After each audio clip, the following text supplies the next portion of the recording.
Bismillahirrahmanirrahim. Assalamualaikum warahmatullahi wabarakatuh. Bismillah bi quwwatillah wa bi nasrillah la haula wa la quwwata illa billah. Asyhadu an la ilaha illallah wa asyhadu anna Muhammadan abduhu wa rasuluh. Allahumma fassalli wa sallim ala sayyidina Muhammadin wa ala alihi wa sahbihi ajma'in. Rabbi israh li sadri wa yassir li amri wa ahlul 'uqdatam min lisani yafqahu qawli, amma ba'd. Qala Allah ta'ala fi kitabihil karim wa huwa asdaqul qailin. A'udzu billahi samil alim minasy syaithanir rajim. Bismillahirrahmanirrahim. Ya ayyuhalladzina amanu kutiba alaikumus syiyam kama kutiba alal ladzina min qablikum la'allakum tattaqun. Shadaqallahul azim wa shadaqa rasuluhul karim wa nahnu ala dzalika minasyahidin walhamdulillahi rabbil alamin. Bapak Ibu hadirin jamaah yang dimuliakan Allah Subhanahu wa taala, alhamdulillah wa syukrulillah ala ni'matillah. Pertama dan yang paling utama, mari kita mensyukuri setiap nikmat dari Allah Subhanahu wa taala. Nikmat bertemu dengan bulan suci Ramadan bagi yang sudah melaksanakannya. Yang sudah melaksanakan, selamat menunaikan ibadah puasa. Bagi yang belum, nunggu besok. Insya Allah untuk penetapan dari Kementerian Agama tadi malam diisbatkan bahwa 1 Ramadan jatuh pada tanggal 3 April, berarti besok. Tapi bagi yang meyakini dengan hisab, pagi ini sudah puasa. Nah, untungnya ini masih ada persediaan permen.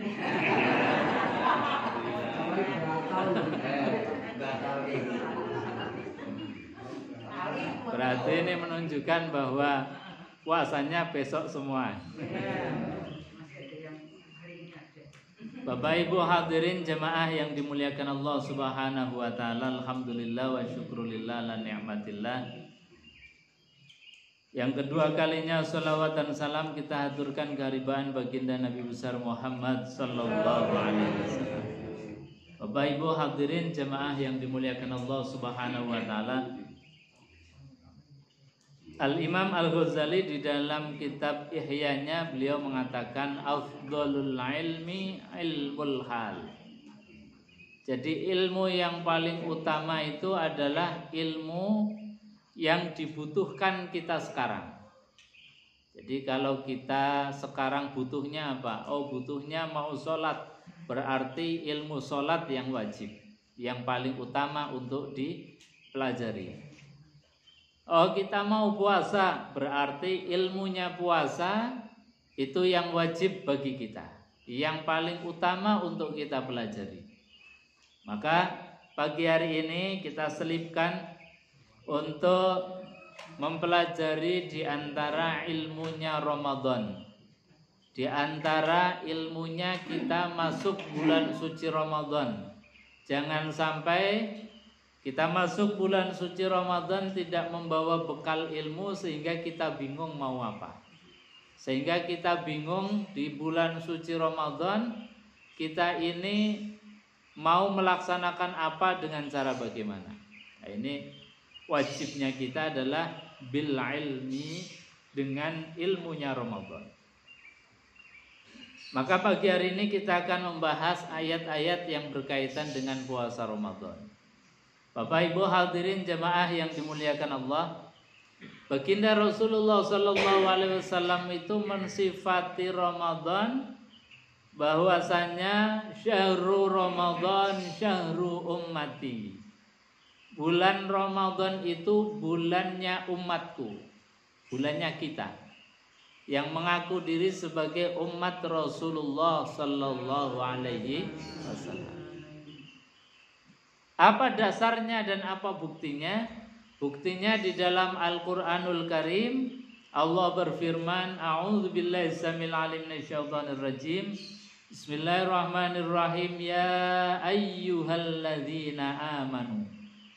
Ini kata ahli tafsir bahwasanya kalau ada ayat diawali dengan ya ayyuhalladzina amanu, itu adalah khitabnya yang diajak bicara itu adalah umat Rasulullah sallallahu alaihi wasallam. Nah, berarti puasa itu memang hadiah untuk umatnya Nabi, karena yang dipanggil adalah ya ayyuhalladzina amanu. Beda dengan umat-umat yang lain, kalau dipanggil itu umatnya Nabiullah Musa dipanggil dengan ya Bani Israil. Jadi langsung namanya. Kalau kita umatnya Rasulullah bukan ya ummata Rasulullah atau ya ummatan Nabi atau ya ummatan Muhammad, tidak. Tapi dengan kalimat penghormatan ya ayyuhalladzina amanu. Ini dasar dalilnya. Makanya kita bergembira, syukur diberikan satu hadiah istimewa, 1 bulan full syahrul Ramadan, syahru ummati. Bulan suci Ramadan adalah bulannya umatku.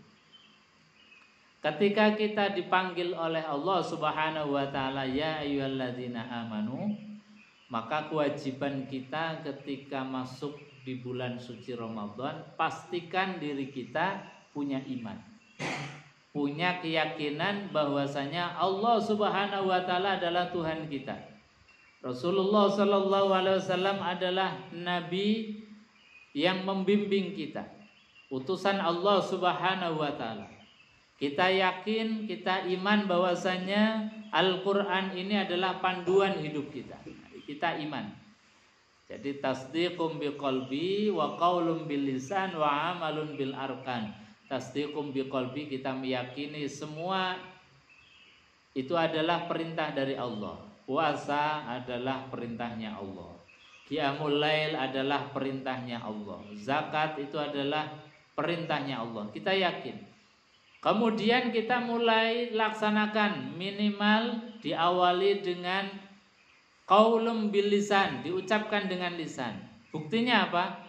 Malam kemudian kita niat nawaitu sauma ghadin an adai fardhi syahri ramadhana hadhihi sanati lillahi ta'ala. Nah, itu berarti sudah ada iman dalam hati, iman dalam lisan. Baru kemudian wa amalun bil arkan, dilakukan dengan anggota tubuh kita. Mulai dari pagi tadi subuh, mulai dari fajar sidik, kemudian sampai dengan nanti maghrib, tidak makan, tidak minum, tidak berhubungan suami istri, maka itu berarti kita sudah membawa iman yang sempurna. Karena apa? 3 hal ini sudah ada.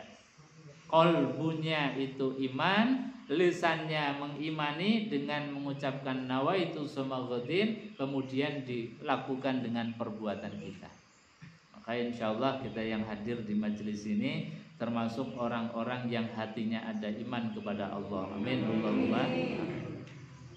Karena ini yang akan dikasih tiket oleh Allah. Ya ayyuhalladzina amanu kutiba alaikumus syiyam, diwajibkan atas kalian asyam, yaitu puasa.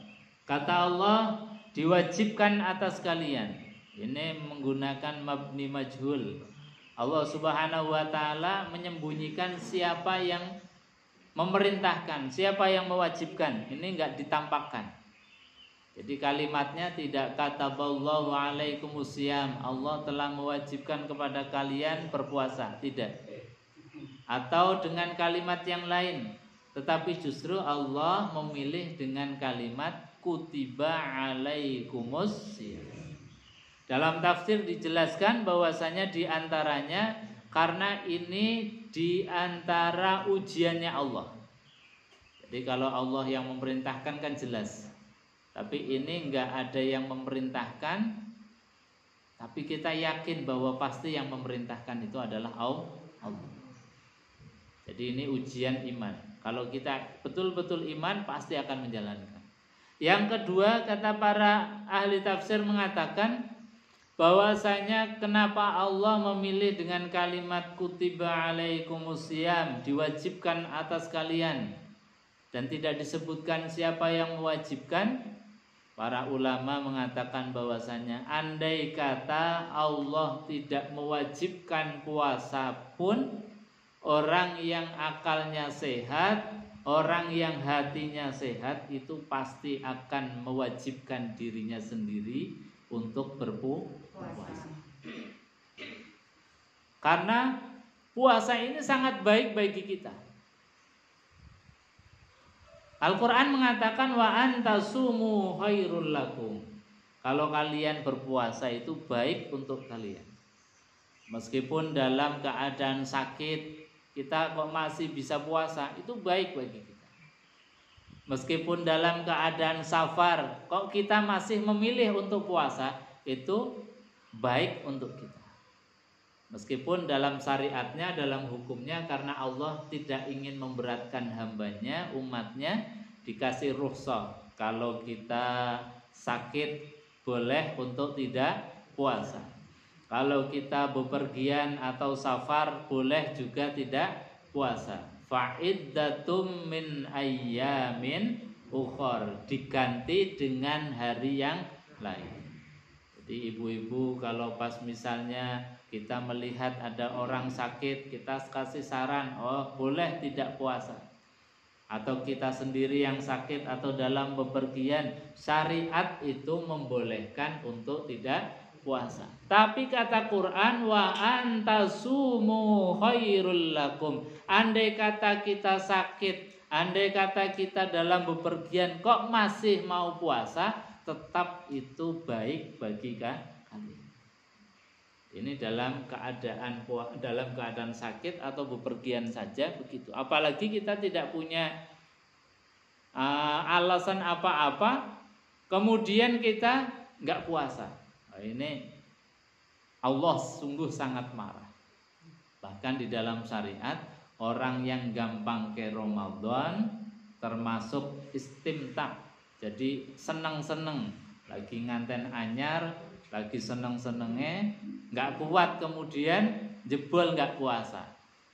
Nah, ini meskipun istrinya sendiri, meskipun suaminya sendiri, kemudian terkena had, terkena kafarat. Kafaratnya adalah itqu raqabatin, cari budak dimerdekakan.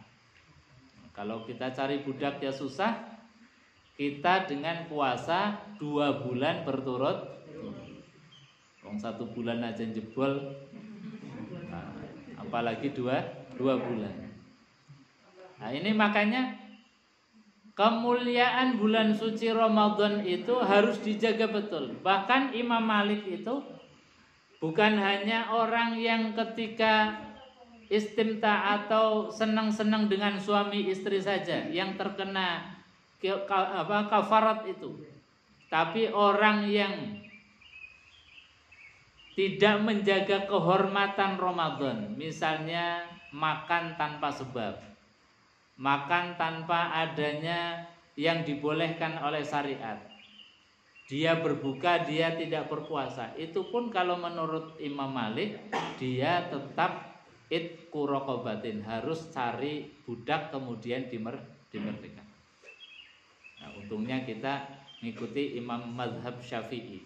Jadi kalau misalnya ada orang buka puasa yang tanpa sebab itu tidak terkena itu. Hanya orang yang kemudian berhubungan suami istri di siang hari. Itu yang terkena kafarat itu.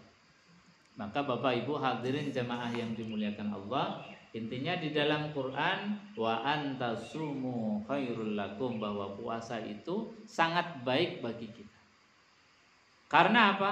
Karena semua makhluknya Allah, baik yang bernyawa maupun yang tidak bernyawa, yang hidup maupun yang benda mati, itu semuanya mengalami proses yang namanya puasa.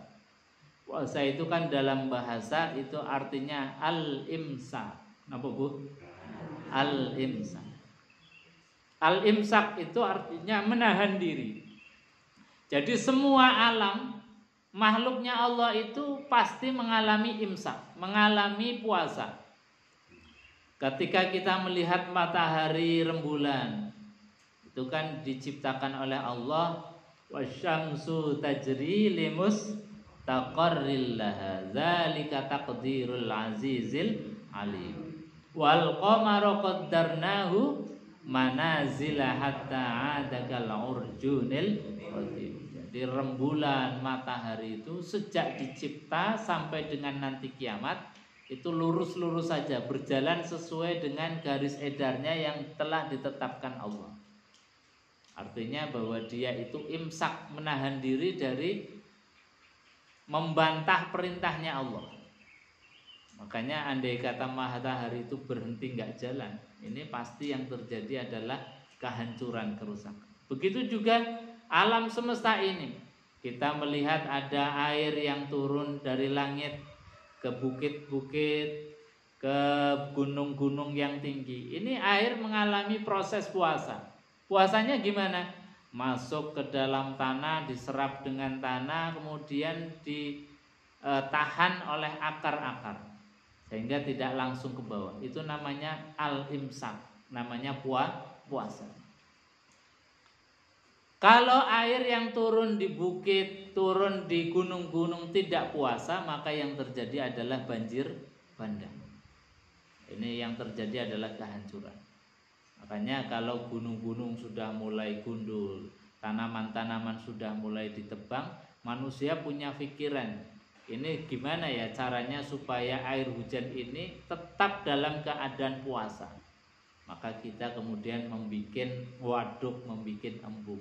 Ya, ini sebetulnya melakukan proses puasanya air supaya tidak langsung turun ke bawah. Dan semua alam semesta ini mengalami proses imsak puasa. Kalau tidak, berarti dia akan mengalami proses kehancuran. Maka kita harus meyakini betul bahwa kita melalui bulan suci Ramadan disuruh dan diwajibkan puasa ini supaya kita selamat dunia akhirat. Amin Allahumma. Supaya kita sehat, supaya kita selamat. Sebab apa? Kalau tidak berpuasa, maka di dunianya ya juga bisa hancur, mungkin karena penyakit, sakit dan lain sebagainya. Di akhirat apalagi. Maka Rasulullah Shallallahu Alaihi Wasallam kemudian menjanjikan man shoma Ramadanan imanan wa ihtisaban ghufira lahu ma taqaddama min dzambi. Orang yang puasa, orang yang qiyamul lail akan diampuni dosa-dosanya oleh Allah Subhanahu wa taala. Bapak Ibu hadirin jemaah yang dimuliakan Allah. Jadi kutiba alaikumusiyam, diwajibkan atas kalian as-siyam. Kama kutiba alal ladzina min qablikum, sebagaimana diwajibkan atas orang-orang sebelum kalian. Jadi kita ini tidak sendirian melaksanakan puasa. Syariatnya nabi-nabi terdahulu pun ada puasa, cuma puasanya beda. Ada yang puasanya selang-seling, satu hari puasa, satu hari buka. Ada yang puasanya itu full, satu hari satu malam tidak makan. Jadi syariatnya beda-beda. Kalau syariatnya kita yang disampaikan oleh Nabi Muhammad SAW adalah mulai dari terbit fajar sampai dengan matahari tenggelam. Ini mudah bagi kita. Alhamdulillah. Mudah saja, masih banyak orang yang nggak mau puasa. Padahal kalau kita sejak kecil itu sudah dididik, sudah dilatih dengan puasa, ya besar tidak ada masalah. Karena memang wa antasumu khairul lakum. Ketika kita puasa itu sangat baik bagi kita. Jamaah yang dimuliakan Allah Subhanahu wa taala. Kenapa Allah memberikan syariat puasa itu bukan hanya kepada umat Nabi Muhammad SAW saja. Bahkan umat-umat yang agama non samawi. Agama non samawi itu seperti Hindu, Buddha, kemudian ada kalau di Indonesia aliran-aliran kepercayaan. Itu saja ada syariat puasanya menurut mereka. Karena memang puasa ini luar biasa. Satu adalah menjadikan kita akan semakin dekat dengan Allah Subhanahu wa taala. Orang yang perutnya kosong itu akan mudah untuk bertemu dengan Allah, akan mudah dekat dengan Allah Subhanahu wa taala. Jadi yang paling penting dalam puasa ini adalah menjadikan diri kita wifi-nya dengan Allah itu semakin kencang. Channelnya dengan Allah itu semakin kuat. Tapi kalau tidak dengan puasa, itu mungkin seperti TV ya, gambarnya rodo-rodo goyang. Tapi kalau dengan puasa, ini gambar kita dengan Allah Subhanahu wa taala itu cetok, jelas sekali. Bahwasanya Allah Subhanahu wa taala zat yang mencipta kita. Jadi membran hati kita itu semakin tipis. Ini hubungan kita dengan Allah Subhanahu wa taala. Dan secara fisik kita juga mempunyai manfaat dan fadilah yang besar karena baginda Rasulullah sallallahu alaihi wasallam bersabda, "Sumu tasihu, berpuasalah maka kalian pasti akan sehat." Jadi puasa di antara terapi sehat. Buktinya apa? Buktinya Rasulullah sallallahu alaihi wasallam sendiri itu tidak pernah sakit. Karena apa? Beliau itu hobi sekali untuk puasa. Jadi di samping Ramadan, puasa-puasa beliau itu ada puasa Ayyamul Bid. Ayyamul Bid itu tanggal 13, 14, 15 bulan Islam. Jadi kalau bulan itu dalam kondisi mau sempurna, bulan dalam keadaan mau utuh, atau bulan tanggal 13, 14, 15 itu kan bulannya besar. Nah, itu baginda Rasulullah berpuasa. Juga Rasulullah Shallallahu Alaihi Wasallam seringkali puasa Senin dan Kamis. Ketika ditanya, wahai Rasulullah, kenapa engkau puasa Senin? Yauma wulidtu wa yauma ub'atsu hayya. Karena pada hari Senin ini aku senantiasa dilahirkan oleh Allah, dan ketika aku diutus oleh Allah pun pada hari Senin. Makanya dibiasakan puasa Nabi. Nabi ketika puasa hari Kamis beliau menjawab, karena pada hari Kamis ini amal-amalku yang mingguan, yang pekanan, yang setiap pekan itu dihaturkan oleh Allah, dihaturkan kepada Allah Subhanahu wa taala.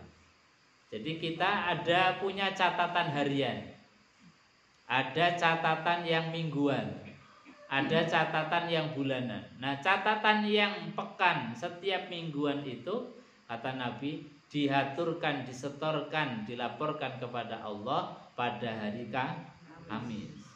Makanya saya ingin ketika catatan ini ditutup dan dilaporkan kepada Allah, saya dalam keadaan puasa. Itu alasannya baginda Rasulullah. Rasulullah SAW juga seringkali puasa yang hanya sebabnya itu karena tidak ada makanan. Jadi ketika berkunjung ke Aisyah, wahai Aisyah, kira-kira ada makanan nggak pagi ini? Nggak ada ya Rasulullah. Ya sudah, kalau begitu saya puasa saja. Lalu perutnya diganjel dengan batu. Jadi nggak jarang Nabi itu mengganjel perutnya dengan batu. Meskipun beliau seorang presiden, meskipun beliau seorang pimpinan negara. Jadi Nabi itu seorang presiden, seorang pimpinan negara yang namanya Madinatul Munawwarah. Jadi negara Madinah itu dipimpin oleh seorang yang namanya Rasulullah Muhammad Sallallahu Alaihi Wasallam. Tapi ketika nggak ada makanan, beliau ganjel perutnya dengan batu. Ini luar biasanya.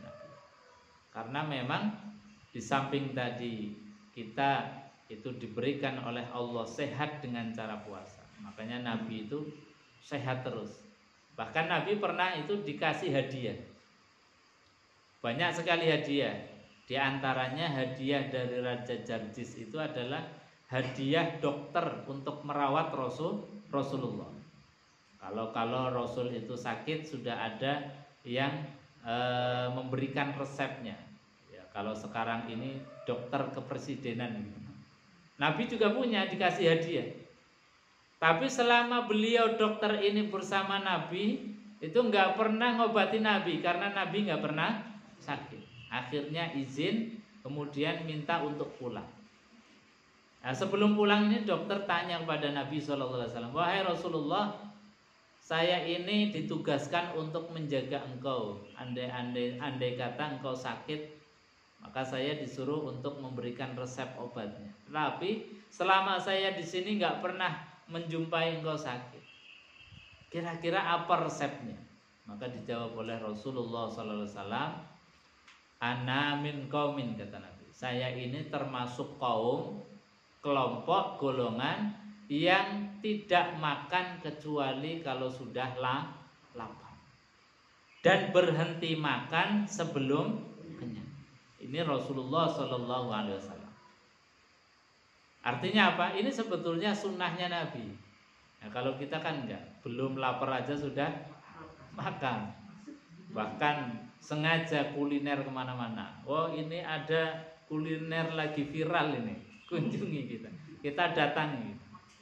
Bahkan sudah alarm kenyang saja. Biasanya alarm kenyang niku napa, Bu?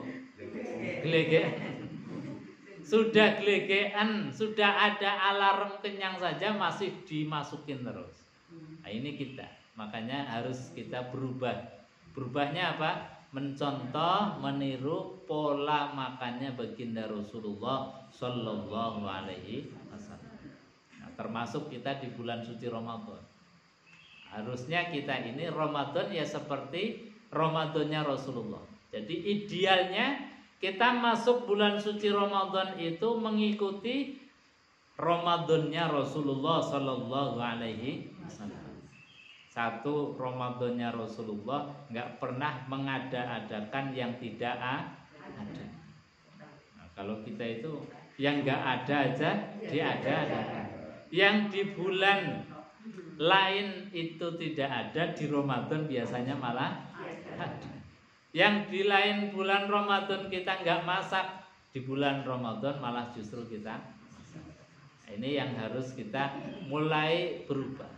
Boleh kita adakan, boleh kita kemudian masak yang tidak biasa, tapi kita niatkan untuk berbagi, memberikan makan kepada orang yang berpuasa, fakir miskin.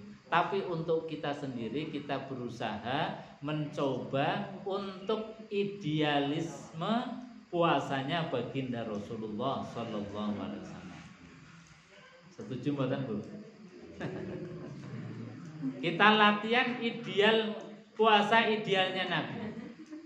Jadi puasa idealnya Nabi ya tadi tidak mengada-adakan yang tidak ada.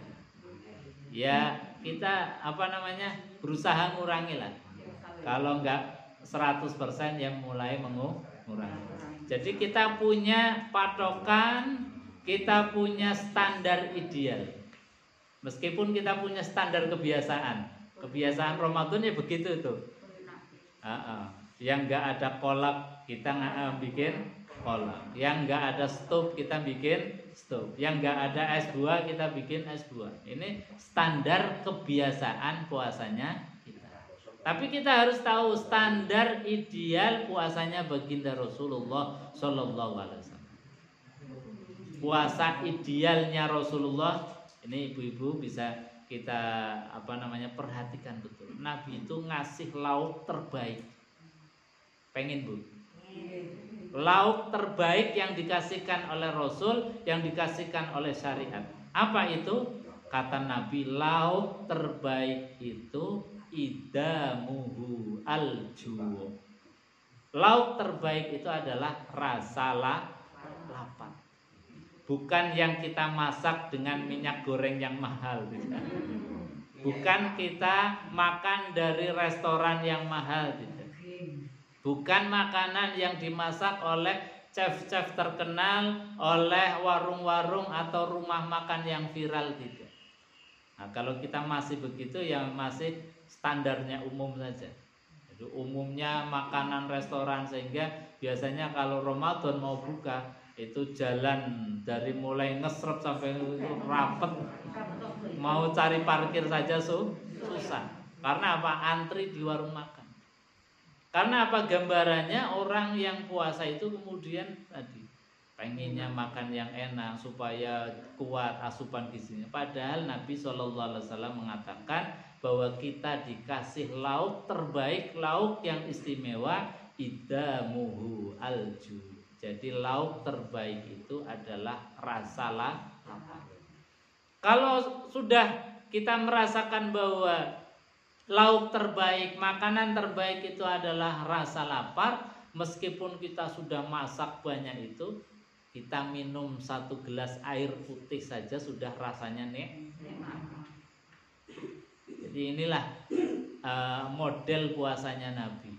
Wong 1 gelas putih saja sudah nikmat, lah ngapain kita mengada-adakan? Makanya ya boleh ngadakan, tapi bukan untuk kita. Kita coba latih diri idamuhu alju. Ya kita latih. Ya diselang-seling. Hari ini puasa biasa seperti biasa. Besok puasa ala Nabi, tidak mengadakan apa-apa. Nanti kan terbiasa sendiri. Malah bapaknya takut, "Lho iki puasa kok gak ada kok."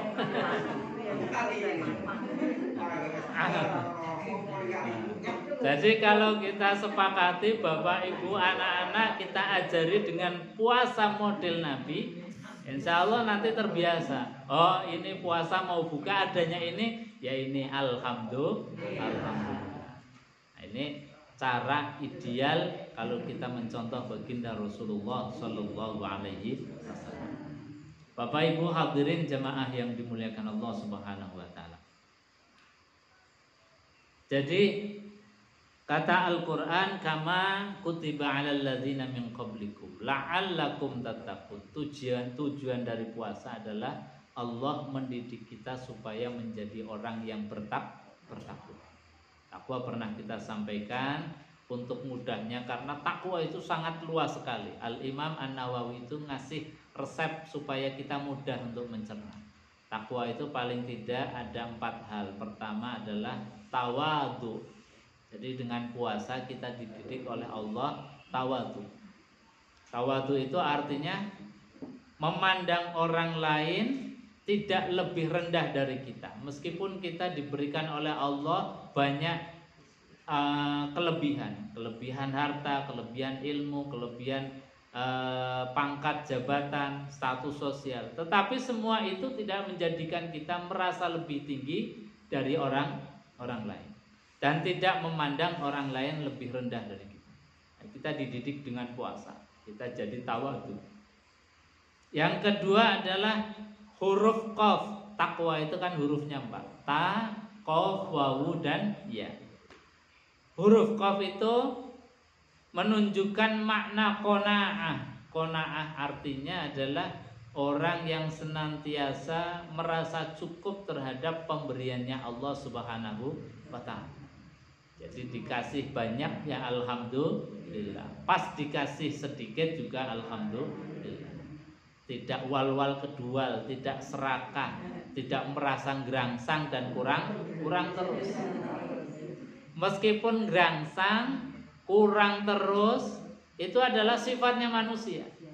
Dari mulai dilahirkan sampai dengan mati nanti, itu sifat itu nggak bisa hilang. Siapapun, apakah dia orang yang sekolah atau yang nggak sekolah sama, gerangsangnya podo. Ustadz, kiai atau siapapun, guru, dosen, presiden sekalipun gerangsangnya gerangsangnya podo. Sama, karena itu sifat dasarnya manusia. Kata Allah kan alhaakumut takasur hatta zurtumul maqabir. Alhaakum bermegah-megahan itu, at-takasur seringkali melalaikan kita. Jadi at-takasur bermegah-megahan itu seringkali alhaakum melalaikan kita dari Allah Subhanahu wa Ta'ala. Jadi yang gerangsang, ya kurangan, ya serakah, macam-macam. Itu memang dasarnya manusia itu seperti itu. Hatta zurtumul maqabir, berhenti baru setelah hatta zurtumul maqabir. Setelah masuk kubur lah baru nggak bisa serakah. Selagi masih berada di dunia, di atas bumi, itu pasti dikasih satu pengennya dua, dikasih dua pengennya tiga, itu pasti. Makanya kita dibutuhkan rem. Dan rem ini nggak semua orang punya. Remnya itu namanya sifat qanaah. Namanya apa Bu? Qanaah. Itu remnya kita. Dan tidak setiap orang itu punya sifat qanaah, nggak punya rem. Tidak semua orang punya rem. Kalau tadi sifat ngerangsang itu permanen, kalau rem itu adalah sifat ikhtiari yang harus kita cari, yang harus kita latih terus. Itu sifat qanaah. Makanya banyak orang yang belum itu karena nggak punya rem, nggak punya sifat qanaah, sehingga bahasanya itu wal kedua. Bu sandal, bu bantal, bu aspal di dunia. Itu karena apa? Karena tidak punya sifat qanaah, tidak punya rem. Karena tadi sifat ngerangsang kurang itu permanen, sementara nggak ada remnya, jadinya ya belum. Makanya puasa itu mendidik kita supaya jadi orang yang bersyukur kepada Allah, qanaah, merasa cukup bahwa ini adalah pemberian Allah, alhamdulillah. Jadi punya satu ya disyukuri, dikasih tambahan lagi ya disyukuri. Ini orang yang qanaah. Jadi kita puasa ini harus punya gambaran. Kira-kira puasa ini mau mendidik kita bagaimana? Kita harus punya persiapan, punya planning, punya harapan, punya, kalau dalam bahasa pendidikan ini ada kurikulumnya. Kurikulum puasa tahun ini mau menjadikan kita jadi orang yang tawadhu. Kurikulum puasa tahun ini akan menjadikan kita remnya semakin pakem, jadi cakram. Puasa kita akan menjadikan kita semakin warok, semakin menjaga diri dari perbuatan yang subhan. Kemudian yang keempat, puasa tahun ini akan menjadikan kita semakin yakin terhadap Allah Subhanahu wa Ta'ala. Itu kalau kita sudah bisa meramu dan mencita-citakan itu, insya Allah kita termasuk orang yang ideal, yang dijanjikan oleh Allah, la'allakum tattaqun. Sedikit tambahan tentang ayat yang berikutnya, yaitu ayyamam ma'dudat. Puasa Ramadan itu adalah ayyamam ma'dudat, yaitu hari-hari yang tertentu. Hari yang tertentu itu apa? Yaumun min syahri Ramadan. Jadi hari di bulan suci Ramadan. Cuma hari di bulan suci Ramadan itu yang bagaimana? Nah, ini yang kemudian seperti tahun ini saja ada perbedaan cara pandang. Ya, ada perbedaan memulai tanggal 1 Ramadan. Ada yang menggunakan dengan hisab, ada yang menggunakannya dengan ru'yah. Sebetulnya dua-duanya, baik pemerintah maupun organisasi Islam yang lain, itu sama-sama menggunakan dua-duanya. Karena memang dalilnya dalam Al-Quran itu faman syahida minkumus syahra falyasumah. Jadi ini dasar dalilnya. Faman syahida, faman dan barang siapa syahida yang menyaksikan apa? Asyahra yaitu bulan, falyasumah maka berpuasa. Jadi perintah puasa itu setelah kita melihat bulan. Faman syahida. Dalam hadis Rasulullah SAW, sumu liru'yati, berpuasalah karena melihat bulan. Jadi ini standarnya. Nah, kemudian berbeda di dalam penafsiran syahida, menyaksikan. Penafsiran ro'a, melihat. Ada yang menafsirkan bahwasannya syahidah itu ya bil aini, dengan mata kepala kita sendiri yang dibantu dengan alat. Ada yang mengatakan bahwa syahidah atau ro'a, menyaksikan itu ro'a bil ilmi atau syahida bil ilmi, yaitu melihat dengan ilmu hitung atau ilmu hisab. Ini. Jadi sebetulnya dua-duanya ada legal standing atau dasarnya dari Al-Quran maupun hadis baginda Rasulullah Shallallahu Alaihi Wasallam. Jadi dua-duanya sah secara hukum. Secara hukum boleh dan sah. Tinggal kita mantepnya yang mana. Mantepnya dengan tadi mengikuti yang hisab dengan yang wujudul hilal. Jadi kalau seperti Muhammadiyah itu kan dengan wujudul hilal. Jadi kalau hilal itu sudah wujud meskipun baru beberapa derajat, itu ya sudah masuk Ramadan.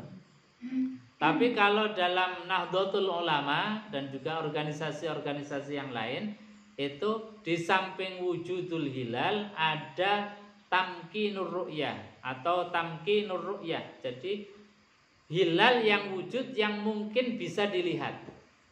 Sebab kalau hanya wujud saja, misalnya 1 derajat atau di bawah 2 derajat, itu hampir tidak mungkin bisa dilihat. Meskipun secara hakikinya sudah wujud, sudah naik ke atas. Tapi untuk tamkinur ru'yah, untuk mungkin dilihat itu hampir nggak mungkin. Meskipun dengan alat yang canggih, meskipun tidak ada yang menghalangi, tidak ada mendung, tidak ada hujan. Kalau di bawah derajat itu namanya tidak mungkin dilihat dengan alat apapun. Nah, kalau tahun ini itu hanya baru 1,36 ya kalau nggak salah. Pokoknya masih di bawah 2 derajat. Jadi hampir tidak mungkin untuk dilihat. Maka kemudian istikmal disempurnakan, faidatun bilangan dari Sya'ban itu digenapkan menjadi 30 hari. Nah, ini jadi perbedaan dalam cara pandang untuk menafsirkan bahwasanya faman syahida minkum syahra falyasum atau sumu li ru'yati wa aftiru li ru'yati. Ini sama dan dua-duanya ada dasarnya dalam Al-Qur'an dan hadis baginda Rasulullah sallallahu alaihi wasallam. Yang tidak ada dasarnya adalah ngikuti yang enak-enaknya. Jadi kalau puasanya mundur, ikut yang mundur. Kalau lebarannya maju, ikut yang maju. Nah ini yang nggak ada dasarnya, nggak ada dalilnya. Jadi kalau kita biasanya yang ikut hisab, itu namanya konsisten, bagus. Dan tadi dalilnya semuanya ada. Kalau kita biasa ngikut yang ru'yah, ya kita ngikut. Jadi kalau orang yang enak-enakan, pengennya yang enak-enaknya saja. Kalau puasanya maju dia ikut yang belakangan, kalau lebarannya maju ikut yang maju, yang duluan. Ini yang tidak boleh. Jadi konsisten di dalam berpaham ini menjadi penting. Bapak Ibu hadirin jamaah yang dimuliakan Allah, saya kira itu mungkin sebelum ditutup ada tambahan atau pertanyaan, silakan. Waalaikumsalam warahmatullahi wabarakatuh. Ini saya ingin menambahkan sedikit info dari teman saya kebetulan. Tadi Ustaz menjelaskan bahwa berpuasalah maka kalian akan sehat. Kemudian berpuasa tentu akan lebih baik untuk kalian seperti itu. Teman saya itu memberikan testimoni. Kebetulan beliau itu satu angkatan dengan saya kuliah S1. Dia itu sakit sudah lama dia di rumah sakit kemarin sampai berbulan-bulan karena ada gangguan paru-paru, kemudian berobat rutin. Dilalah kemarin Agustus kena COVID dia sudah punya paru-paru dan berbulan-bulan di rumah sakit, kemudian dia kena COVID lebih parah, dan betul-betul dia merasa tidak sehat, badannya tidak sehat. Kemudian sampai bingung, pengobatan secara medis sudah, secara herbal juga sudah. Kemudian dia sampai bilang untuk sholat saja berat. Untuk sholat saja berat karena nafasnya berat, apalagi jamaah. Kemudian dia memberikan testimoni, dia bertekad pengen sembuh. Akhirnya dia mengambil puasa itu sebagai pengobatan untuk dirinya itu dengan puasa. Kemudian di bulan Januari, awal Januari dia bertekad untuk puasa Daud. Puasa Daud dalam kondisi yang sangat lemah, dia puasa Daud. Untuk sholat dengan sempurna berdiri saja dia terengah-engah karena nafasnya atau parunya yang enggak itu. Dia puasa Daud dan alhamdulillah bisa puasa Daud.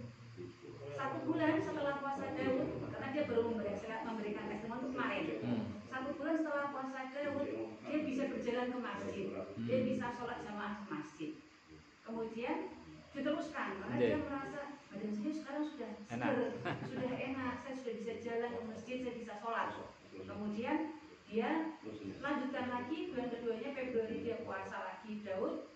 Dia bilang saya bisa menggendong anak saya yang kecil, anak saya yang kecil karena kebetulan dia terlambat menikah, masih punya anak belum umur 1 tahun lah.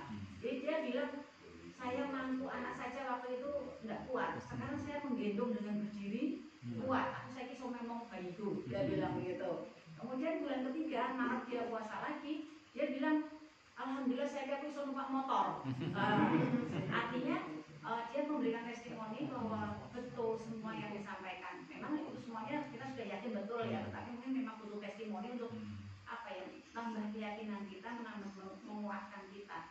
Dia bilang betul-betul merasakan hikmah yang luar biasa dari puasa itu. Tapi dia juga bilang di samping itu saya juga memanfaatkan berdoa yang panjang karena doanya orang puasa itu makbul. Makanya di waktu dia berpuasa dia memanfaatkan untuk berdoa yang panjang, minta sembuh, minta macam-macam berdoa, dan alhamdulillah Allah mengabulkan. Dia sekarang sudah sehat, kemudian dia sudah bisa naik motor walaupun jarak yang dekat-dekat itu. Artinya tambahlah keyakinan kita bahwa apa yang disyariatkan oleh Allah itu tidak ada satupun yang akan merugikan kita, tapi justru akan membawa kebaikan kepada kita baik dalam kehidupan hari ini maupun kemudian hari ini. Itu saja tambahan dari saya, sekedar menyampaikan testimoni dari teman saya. Assalamualaikum warahmatullahi wabarakatuh. Waalaikumsalam warahmatullahi wabarakatuh. Jadi terima kasih Bu Husna. Semoga menambahkan semangatnya kita untuk puasa Ramadan. Amin Allahumma. Kita tutup majelis ini dengan doa kafaratul majelis bersama-sama. Bismillahirrahmanirrahim.